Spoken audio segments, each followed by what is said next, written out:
ಫೈನಾನ್ಸ್ದಾರರ ಕಿರುಕುಳ ತಪ್ಪಿಸ್ಲಿಕ್ಕಂತಾನೆ ರಾಜ್ಯ ಸರ್ಕಾರ ಸುಗ್ರೀವಾಜ್ಞೆನ ಜಾರಿಗೆ ತಂದಿದೆ. ಆದರೆ ವಾಣಿಜ್ಯ ನಗರಿ ಹುಬ್ಬಳ್ಳಿ ಮಟ್ಟಿಗೆ ಈ ಒಂದು ಸುಗ್ರೀವಾಜ್ಞೆ ಅಪ್ಲೈ ಆಗಲ್ಲ ಅನ್ನೋ ರೀತಿಯ ಒಂದು ಪರಿಸ್ಥಿತಿ ಇಲ್ಲಿ ನಿರ್ಮಾಣವಾಗಿದೆ. ಅದಕ್ಕೆ ಕಾರಣ ಅಂದ್ರೆ ಹಲವಾರು ರೀತಿಯ ಒಂದು ಫೈನಾನ್ಸ್ ಕಿರಿಕಿರಿದಾರರ ಪ್ರಕರಣಗಳು ಬೆಳಕಿಗೆ ಬಂದಿದ್ದಾವೆ. ಇದೀಗ ಆ ಒಂದು ಕಿರಿಕಿರಿಯ ಪರಾಕಾಷ್ಠೆ ಅನ್ನುವ ರೀತಿಯಲ್ಲಿ ಮತ್ತೊಂದು ಪ್ರಕರಣ ಬೆಳಕಿಗೆ ಬಂದಿದೆ. ಈ ಪ್ರಕರಣದಲ್ಲಿ ಏನು ಬಡ್ಡಿ ಕೊಡ್ಲಿಲ್ಲ ಅನ್ನೋ ಒಂದು ನೆಪ ಮಾಡಿಕೊಂಡು ವ್ಯಕ್ತಿಯೊಬ್ಬ ಯುವಕನೋರ್ವ ಮಹಿಳೆಯ ಮನೆಗೆ ನುಗ್ಗಿದ್ದಲ್ದೇನೆ ಅಲ್ಲಿಯೇ ಬಿಯರ್ ಕುಡಿದು ಆ ಒಂದು ಸಿಗರೆಟ್ ಸೇದಿಬಿಟ್ಟು ಆ ಮಹಿಳೆ ಮೇಲೆ ಹೊಗೆ ಬಿಡುವಂತಹ ಇತ್ಯಾದಿ ಒಂದು ಕ್ರೌರ್ಯ ಮೆರೆಯುವ ಮೂಲಕ ಒಂದು ಕ್ರೌರ್ಯದ ಪರಾಕಾಷ್ಠೆ ಮಾಡಿದಾರಂತ ಹೇಳ್ಬೋದು. ಈ ಒಂದು ಎಲ್ಲೋ ಒಂದ್ ಕಡೆ ಈ ರೀತಿಯ ಒಂದು ಘಟನೆಗಳನ್ನ ನಾವು ಸಿನಿಮಾದಲ್ಲಿ ಮಾತ್ರ ನೋಡ್ಲಿಕ್ಕೆ ಸಾಧ್ಯ. ಆದರೆ ಆ ಒಂದು ನಿಜ ಜೀವನದಲ್ಲೂ ಈ ರೀತಿಯ ಒಂದು ಘಟನೆಗಳು ನಡೆಯುತ್ತೆ ಅನ್ನೋದಕ್ಕೆ ಆ ಒಂದು ಹುಬ್ಬಳ್ಳಿಯಲ್ಲಿ ನಡೆದಂತಹ ಘಟನೆಯ ಸಾಕ್ಷಿಯಾಗಿದೆ. ಇಂತಹ ಒಂದೇನು ಅಮಾನವೀಯ ಘಟನೆ ಹುಬ್ಬಳ್ಳಿಯ ಸೆಟಲ್ಮೆಂಟ್ ಏರಿಯಾದ ಏನು ಪ್ರದೇಶದಲ್ಲಿ ನಡೆದಿದೆ. ಭಾರತಿ ಕಟ್ಟಿಮನಿ ಅನ್ನೋವರ ಮನೆಗೆ ನುಗ್ಗಿದಂತಹ ಶರತ್ ಬಿಜವಾಡ್ ಅನ್ನೋ ಒಂದು ಯುವಕ ಈ ರೀತಿಯ ಒಂದು ಕ್ರೌರ್ಯ ಎಸಗಿದ್ದಾನೆ.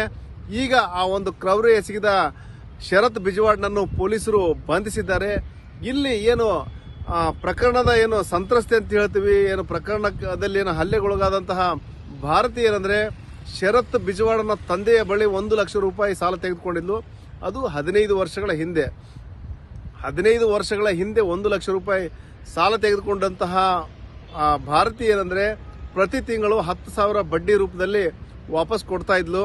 10 ವರ್ಷಗಳ ಕಾಲ ಈ ಒಂದು ಪ್ರತಿ ತಿಂಗಳು 10,000 ರೂಪಾಯಿ ವಾಪಸ್ ಮಾಡಿದಾಳೆ. ಈಗೇನು ಶರತ್ನ ತಂದೆ ತೀರ್ಕೊಂಡ ನಂತರವೂ ಸಹ ಏನಂದ್ರೆ ಶರತ್ ಆ ಒಂದು ಬಡ್ಡಿ ವಸೂಲಿಗೆ ಇಳಿದಿದ್ದಾನೆ. ಕೋವಿಡ್ ಸಂದರ್ಭದಲ್ಲಿ ಆಕೆ ಒಂದಷ್ಟು ಆರ್ಥಿಕ ಸಂಕಷ್ಟ ಕಾರಣಕ್ಕಾಗಿ ಏನಂದ್ರೆ ಆಕೆ ಬಡ್ಡಿ ದುಡ್ಡು ಕೊಡ್ಲಿಕ್ಕಾಗಿರಲ್ಲ. ನಂತರದಲ್ಲಿ ಮತ್ತೆ ಆ ಒಂದು ತನ್ನ ಏನು ಬಡ್ಡಿ ದುಡ್ಡನ್ನು ಕೊಡ್ತಾ ಬಂದಿದ್ಲು. ಕೊನೆಗೆ ಅನಿವಾರ್ಯವಾಗಿ ಅಂದ್ರೆ ಇದು ಒಂದು ಬಡ್ಡಿಯ ಏನು ಅತಿಯಾದ ಒಂದು ಬಡ್ಡಿ ಕಿರುಕುಳ ಕಾರಣಕ್ಕಾಗಿ ಕೊನೆಗೆ ತನ್ನ ಒಂದು ಹಣ್ಣು ಮಾರುವ ಅಂಗಡಿನೂ ಸಹ ಮಾರಾಟ ಮಾಡಿ 1.5 ಲಕ್ಷ ರೂಪಾಯಿನ ಭಾರತಿ ಈ ಶರತ್ಗೆ ಕೊಟ್ಟಿದ್ಲು. ಅದಾದ ನಂತರ ಮತ್ತೊಂದು 50,000 ರೂಪಾಯಿನ ಆಕೆ ಆ ಒಂದು ಶರತ್ಗೆ ಕೊಟ್ಟಿದ್ಲು. ಇದೆಲ್ಲವೂ ಆದರೂ ಸಹ ಆತನ ಧನದಾಹ ನೀಗಿರ್ಲಿಲ್ಲ. ಮತ್ತು ಆ ಒಂದು ಈಗೇನು ಭಾರತಿ ಕಟ್ಟಿಮನಿ ಏನು ಮನೆ ಇದೆ, ಆ ಒಂದು ಮನೆಯನ್ನ ಕಾಗದ ಪತ್ರಗಳನ್ನು ಸಹ ಅಡವಿಟ್ಕೊಳ್ಳುವಂತಹ ಕೆಲಸವನ್ನ ಶರತ್ ಮಾಡಿದ್ದ. ಇದೆಲ್ಲವೂ ಏನೋ ಒಂದು ಹಂತಕ್ಕೆ ಇತ್ತು. ಆದರೆ ನಿನ್ನೆ ಏನಂದ್ರೆ ಆ ಒಂದು ಶರತ್ ಮನೆಗೆ ನುಗ್ಗಿದ್ದಲ್ದೇನೆ ಆ ಒಂದು ಮಹಿಳೆಗೆ ಅವಾಚ್ಯವಾಗಿ ನಿಂದಿಸಿದಾನೆ. ಜೊತೆಗೆ ಆ ಒಂದು ಬಿಯರ್ನ ತೆಗೆದುಕೊಂಡು ಬಂದು ಆ ಮನೆಯಲ್ಲೇನೆ ಸೇವನೆ ಮಾಡೋದ್ರ ಜೊತೆಗೆ ಏನು ಸಿಗರೆಟ್ ಸೇದಿಬಿಟ್ಟು ಆ ಭಾರತಿಗೆ ಮುಖದ ಮೇಲೆ ಹೊಗೆ ಬಿಡುವಂತಹ ಮತ್ತು ಭಾರತಿ ಮಗಳಿಗೂ ಸಹ ಒಂದು ಕಿರುಕುಳ ಕೊಡುವಂತಹ ಕೆಲಸ ಮಾಡಿದ್ದಾನೆ. ಅಲ್ಲದೇನೆ ಇಷ್ಟಕ್ಕೆ ಬಿಟ್ಟಿಲ್ಲ, ಒಂದು ಬಡಿಗೆ ತೆಗೆದುಕೊಂಡು ಮನ ಬಂದಂತೆ ಆ ಒಂದು ಭಾರತಿನ ಥಳಿಸಿದ್ದಾನೆ. ಜೊತೆಗೆ ಕಾಲಿನಿಂದನೂ ಸಹ ಒದ್ದಿದ್ದಾನೆ. ಎದೆ, ಹೊಟ್ಟೆ ಇತ್ಯಾದಿಗಳ ಕಡೆ ಮನ ಬಂದಂತೆ ಹಲ್ಲೆ ಮಾಡೋದ್ರ ಜೊತೆಗೆ ಬಡಿಗೆಯಿಂದ ತೆಗೆದುಕೊಂಡು ಕೈ, ಕಾಲು ಅಂದೇನೆ ಎಲ್ಲ ಕಡೆನೂ ಸಹ ಹಲ್ಲೆ ಮಾಡಿದ ಪರಿಣಾಮವಾಗಿ ಈಗ ಆಕೆಯ ಕಾಲು ಸಹ ಫ್ರಾಕ್ಚರ್ ಆಗಿದೆ. ಜೊತೆಗೆ ಮೈಯೆಲ್ಲ ಮೈಕೈ ನೋವಾಗಿಬಿಟ್ಟು ಆಕೆನ ಕಿಮ್ಸ್ ಆಸ್ಪತ್ರೆಗೆ ದಾಖಲು ಮಾಡಿ ಚಿಕಿತ್ಸೆ ಕೊಡಲಾಗಿದ್ದು ಆಕೆ ಈಗ ಮನೆಗೆ ಬಂದಿದ್ದಾಳೆ. ಆದರೆ ಆಕೆ ಪರಿಸ್ಥಿತಿ ಹೇಗಿದೆ ಅಂದ್ರೆ ನಡ್ಕೊಂಡು ಹೋಗಲಾರದಂತಹ, ಕುಂತಲ್ಲಿ ಕುಳಿತುಕೊಳ್ಳಾರದಂತಹ ಪರಿಸ್ಥಿತಿ ನಿರ್ಮಾಣವಾಗಿದೆ.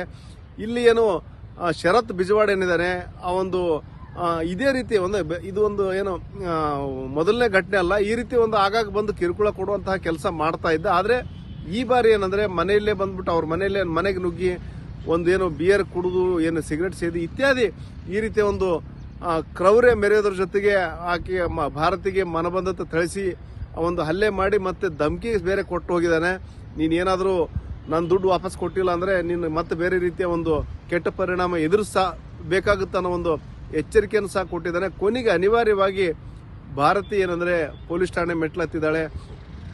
ಬೆಂಡಿಗೇರಿ ಪೊಲೀಸ್ ಠಾಣೆಯಲ್ಲಿ ಪ್ರಕರಣ ಸಹ ದಾಖಲು ಮಾಡಿದ್ದಾಳೆ. ಈಗ ಏನಂದ್ರೆ ಪ್ರಕರಣ ದಾಖಲು ಮಾಡಿಕೊಂಡಂತಹ ಪೊಲೀಸರು ಆರೋಪಿ ಶರತ್ ಬಿಜವಾಡ್ನನ್ನು ವಶಕ್ಕೆ ಪಡೆದುಕೊಂಡು ವಿಚಾರಣೆ ಮಾಡಿದ್ದಾರೆ. ಕೊನೆಗೆ ಆ ಒಂದು ಆರೋಪಿ ಮಾಡಿರೋದು ದೃಢಪಟ್ಟ ನಂತರ ಅವನನ್ನು ಬಂಧಿಸಿದ್ದಾರೆ. ಬಂಧಿಸಿ ಘಟನೆ ನಡೆದಂತಹ ಸ್ಥಳಕ್ಕೆ ಭೇಟಿ ಕೊಟ್ಟು ಪಂಚನಾಮೆ ಸಹ ಮಾಡಿದ್ದಾರೆ.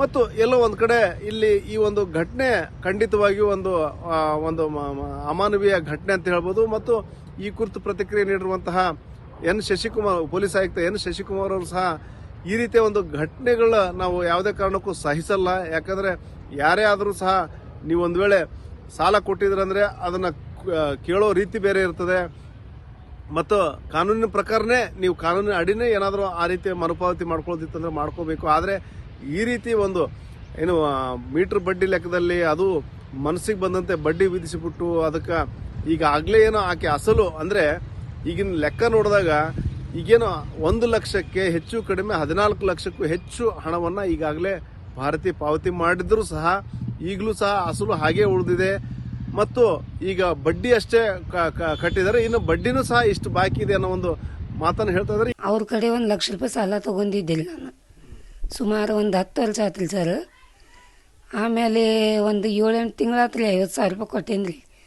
10 ವರ್ಷದಿಂದ ತಿಂಗಳ 10,000 ರೂಪಾಯಿ ಬಡ್ಡಿ ಕಟ್ಟೇನ್ರಿ ಸರ್ ನಾನು. ಆದ್ರೆ ಅವ್ರು ಮನೆಗೆ ಬಂದ್ರೆ ಮನೆಗೆ ಬಂದ ತಕ್ಷಣ ನಾ ಮರ್ಯಾದೆ ಕೊಟ್ಟೇನ್ರಿ ಅವ್ರಿಗೆ.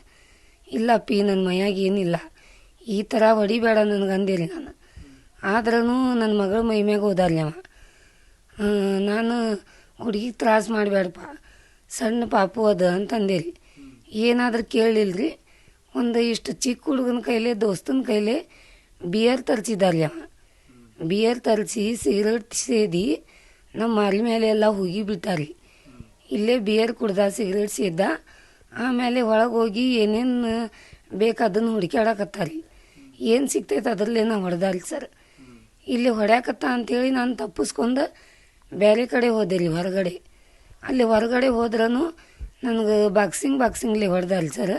ಹೊಟ್ಟೆ ಮ್ಯಾಗ ಜಾಡಿಸಿ ಭಾಳ ಒದ್ದಾರಿ ಸರ್. ಅದು ನಾನು ಸುಂದಾಗಿ ಬಿದ್ದಿದ್ದೆ ರೀ ಅಲ್ಲಿ.